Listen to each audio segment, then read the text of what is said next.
Okay, we're here at Wayne State University with the Budgetnista. Budgetnista. And you can find her on Facebook. Yes, at the Budgetnista. I am on Twitter, Instagram, Periscope. I am the THE Budget, like the word budget, BUDGET, Nista, NISTA, like the fashionista, but the Budgetnista.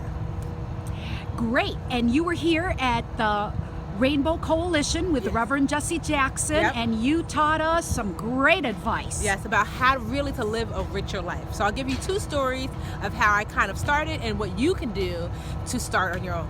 So when I was about 11 years old, the first financial choice I made was what kind of bike to get. So my father, who was doing the bills at the dining room table when I first approached him about my bike, I told him, "Daddy, I want a bike." And he said, "Okay, you can have a bike, but bikes cost money." And of course I knew that at 11, but I assumed that he was going to take care of it. What he wanted me to do was, he was doing the bills, so he wanted me to add up the bills that he was adding up and subtract it from what he and my mother made. And so I quickly learned about a mortgage, I learned about insurance, and all these other bills that I was not aware of at 11. So as I started doing the math, I realized, wow, these bills are adding up.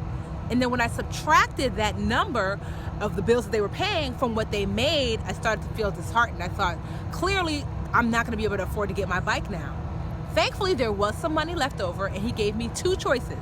He said, you can get this big blue ugly bike or this cute little purple bike. That's what I could afford. Big blue ugly or cute little purple. You would think, well, duh, go for the cute little purple. But I started to think, if I get cute little purple at 11, what happens at 12 as I get older? So I decided, you know what? I'm gonna get a bike I can grow into, so I don't have to buy another bike every year. And so I did, and I chose Big Blue Ugly, and I rode that bike in middle school when I got it. I rode it in high school. I was tennis team captain in high school, rode that bike to practice. My sister used to deliver papers. She put baskets on my bike, rode my bike. My father, who's in his 70s now, rides my bike for exercise. I'm 35 years old.